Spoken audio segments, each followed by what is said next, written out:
Hello friends, Gayatri క్రియేషన్కు స్వాగతం. గాయత్రి క్రియేషన్లో ఈరోజు మనం మట్టికాయలు లేదా గోరుచిక్కుడుకాయలు, మజ్జిగ మిరపకాయలు, ఊర మిరపకాయలు, చల్ల మిరపకాయలు ఇవి ఏ విధంగా తయారు చేసుకోవాలో తెలుసుకుందామండి. ఒక్కొక్కరు ఒక్కొక్క పేరుతో పిలుస్తారు. మేమైతే మట్టికాయలు అని అంటాము. ఇంకా ఉప్పు మిరపకాయలు, మజ్జిగ మిరపకాయలు అంటాం. ఇవి సమ్మర్ స్పెషల్ అనమాట. ఎండలు బాగున్నప్పుడు ఇవి మనం తయారు చేసి పెట్టుకుంటే మనకు మిగతా వర్షాకాలంలో కానీ చలికాలంలో కానీ బాగా పనికొస్తుంది. ఎప్పుడు వడియాలు అప్పడాలే కాకుండా ఇలా ఒరుగులు కూడా చేసి పెట్టుకుంటే టేస్ట్ బాగుంటుందన్నమాట. ఇవి ఈజీ చేసుకోవడం, అయితే కొంచెం టైం పడుతుంది. వీటికి కావాల్సిన పదార్థాలు ఏమంటే, నేను 1 కేజీ గోరుచిక్కుడుకాయలు తెచ్చుకున్నాను, అదే మొట్టికాయలు అంటారు. 1 కేజీ పచ్చిమిరపకాయలు తెచ్చుకున్నాను అనమాట. వీటిని ఇప్పుడు ఏం చేయాలనో చూద్దాం. ఒక వెడల్పాటి బేసన్ తీసుకొని దాంట్లో నీళ్లు పోసుకొని కొంచెం ఉప్పును వేసుకుందాం. ఉప్పును వేసుకొని ఈ గోరుచిక్కుడుకాయలు వేసుకొని బాగా కలుపుకుందాం. కింది నుంచి పైకి, పైనుంచి కిందికి అంటూ బాగా కలుపుతాం. ఇలా అంతా మొత్తం కలిపేసిన తర్వాత నీళ్ళన్నీ పారబోసేసి మళ్ళీ వేరే నీళ్లు పోసుకొని మళ్ళీ ఒకసారి అంతా బాగా కలుపుకుందాం. ఈ విధంగా కలపడం వల్ల ఏమన్నా మట్టి ఉంటే, ఏమన్నా కెమికల్స్ ఉంటే పోతుందన్నమాట. కాబట్టి ఉప్పు వేసి కలుపుకోవాలి. ఇప్పుడు ఇలాంటి బొరల బుట్టలో ఇవన్నీ వేసేసుకుందాం. ఇలా మొత్తము ఈ గోరుచిక్కుడుకాయలు వేసుకొని ఇప్పుడు మనము ఒక్క మొట్టికాయను లేదా గోరుచిక్కుడుకాయను తీసుకొని వెనక భాగం మాత్రం ఇలా తుంచి నార ఉంటే తీసేసేయాలి. పై భాగం వదిలేద్దాం. లేదు వద్దని కూడా తీసేయండి, అది మీ ఇష్టం. మనకు బానెట్లో తక్కువ నూనె అనుకుంటే దీన్ని 2 ముక్కలు కూడా చేయొచ్చు, అది మన ఇష్టం అనమాట. నేను పెద్దగా బాగుంటుందని ఇలాగే చేస్తున్నాను. వెనక భాగంలో అలా తుంచి నార ఉంటే తీసేసేయాలి. ఇలా మొత్తము మొట్టికాయలు, గోరుచిక్కుడుకాయలు ఇవన్నీ చేసేసి ఇలా పక్కన పెట్టుకోవాలి. ఇది మొత్తం తీసేసినానండి. అదే అన్నీ ఇలా ఒలిచి పెట్టుకున్నాను. దీన్ని పక్కన పెట్టేసుకుందాం. ఇప్పుడు పచ్చిమిరపకాయలు తీసుకుందాం. ఈ పచ్చిమిరపకాయలు కూడా మనం శుభ్రం చేసుకోవాలి. ఒక బెడల్పాటి బేసన్లో నీళ్లు తీసుకొని కొద్దిగా ఉప్పును వేసుకుందాం. ఈ ఉప్పును బాగా కలిపేద్దాం నీళ్ళల్లో. ఇప్పుడు ఈ పచ్చిమిరపకాయలను ఇందులో వేసి బాగా 2 చేతులతో పైనుంచి కిందికి, నుంచి పైకి బాగా కడగాలండి. బాగా ఈ విధంగా కడిగిన తర్వాత ఈ నీళ్లు పారబోసేద్దాం. ఇప్పుడు మళ్ళీ దీంట్లో వేరే నీళ్లు పోసి మళ్ళీ శుభ్రం చేద్దాం వీటిని.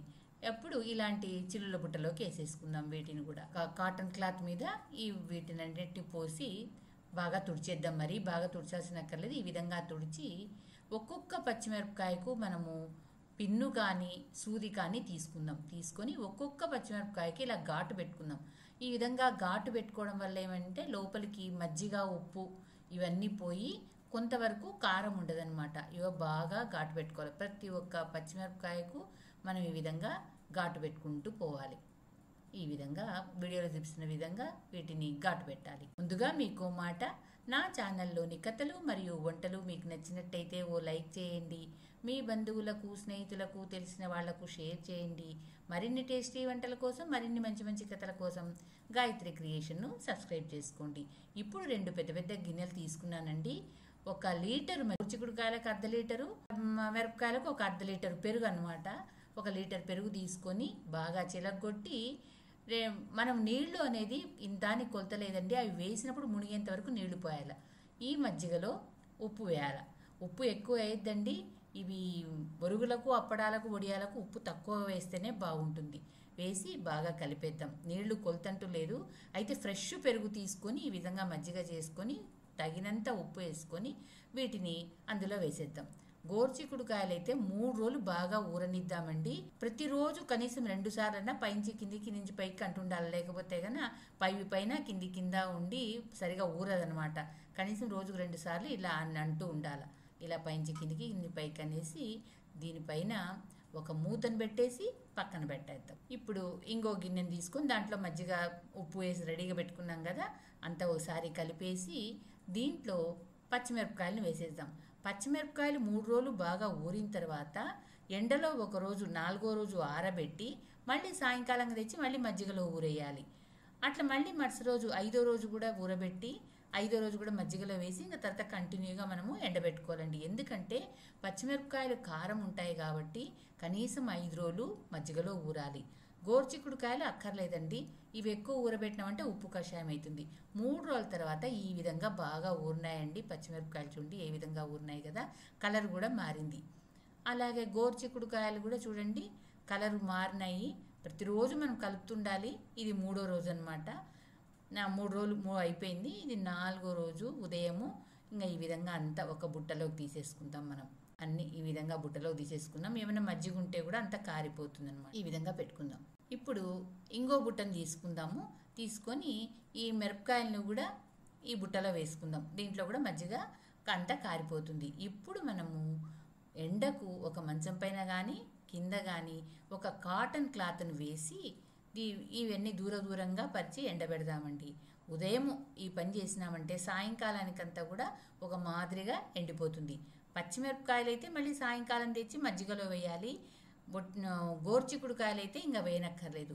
ఈ విధంగా మన ఎండను బట్టి ఇది ఎండేది ఉంటుందండి. ఎండ బాగుందనుకోండి 4 రోజులకే ఎండిపోతుంది. ఎండ సరిగా లేదనుకోండి 1 వీక్ పడుతుంది. ఈ విధంగా కాటన్ క్లాత్ పైన దూరంగా పెట్టి బాగా ఎండబెట్టాలండి. ఎండను బట్టి ఉంటుంది. మన అప్పుడే గలగల అనే సౌండ్ వస్తుంది. మరి మీ ఎండక ముందే మనం లోపల పెట్టుకుంటే బూజు వస్తుంది. పచ్చిమిరపకాయలు తొందరగా ఎండుతాయి కానీ గోరుచిక్కుడు తొందరగా దానికి బాగా టైం పడుతుందండి. లోపల గింజ అవన్నీ ఎండడానికి కనీసం 1 వారం అన్నా పడుతుంది. ఈ విధంగా మనము ఎండబెట్టుకోవాలి. ఇవి గలగల అని సౌండ్ వచ్చేంత వరకు ఎండబెట్టుకోవాలి. ఈ విధంగా ఎండినాయండి. గోరుచిక్కుడుకాయలు బాగా ఎండి వంకర టింకర్లు తిరిగినట్టయింది. నల్లగా కూడా మారినాయి. కొంచెం కలర్ మారింది. మిరపకాయలు బాగా తేలికగా ఉంటుంది. ఈ విధంగా కొంచెం లైట్ గోల్డ్ కలర్లోకి వచ్చినాయి. ఇప్పుడు ఇవి ఏ విధంగా వేయించుకోనో చూద్దాం. మనం పప్పన్నానికి కానీ సాంబారుకి కానీ చాలా టేస్టీగా ఉంటాయి. ఇవి వడియాలు అప్పడాలతో పాటు ఈ ఒరుగులు కూడా ఉంటే బాగుంటుంది. ముందుగా మనం స్టవ్ వెలిగించుకొని బాణల్ని పెట్టుకుందాం. నూనె ఎక్కువగా పీల్చదండి. తగినంత నూనెను పోసుకుందాము. ఇవి మాడితే మాత్రం చేదు వస్తుంది. మాడకుండా చూసుకోండి. నూనె బాగా కాగిన తర్వాత ఇలా మనకి ఎన్ని కావాలనో అన్ని వేసుకుందాం. బాణట్లో వేసుకొని జస్ట్ ఒక 2 సార్లు అలా తిప్పి అప్పుడే కలర్ మారుతుంది. వెంటనే ఈ చిల్లుల గట్టలోకి వేసేసుకోవాలి. మళ్ళీ 2వ విడత కూడా వేసేసుకుందాము. మనకి మన ఇంట్లో మందిని బట్టి మనం తినేదాన్ని బట్టి ఇవి గోరుచిక్కుడుకాయలు వేయించుకుందాం. ఈ విధంగానే చల్ల మిరపకాయలు మజ్జిగ మిరపకాయలు కూడా నూనెలో వేసి అలా గరిటెతో ఒత్తితే నూనెలోకి పోయి తొందరగా వేగుతాయి అన్నమాట. అప్పుడు చిల్లుల గరిటెలోకి తీసేసుకుందాం. మాడితే మాత్రం ఒరుగులు టేస్ట్ ఉండవు. మజ్జిగలో వేసినటువంటి గోరుచిక్కుడుకాయలు, ఉప్పు మిరపకాయలు, చల్ల మిరపకాయలు, మజ్జిగ మిరపకాయలు పేరు ఏదైనా అంతా ఒకటే. ఇవి మీరు కూడా తయారు చేసి మీకు ఎలా కుదిరిందో నాకు కామెంట్స్ రూపంలో తెలపండి. ఇవి చాలా క్రిస్పీగా ఉంటాయి. ఇవి ఒక రకమైన టేస్ట్. వడియాలు అప్పడాలతో పాటు ఇవి కూడా పెట్టుకోండి. Thank you for watching.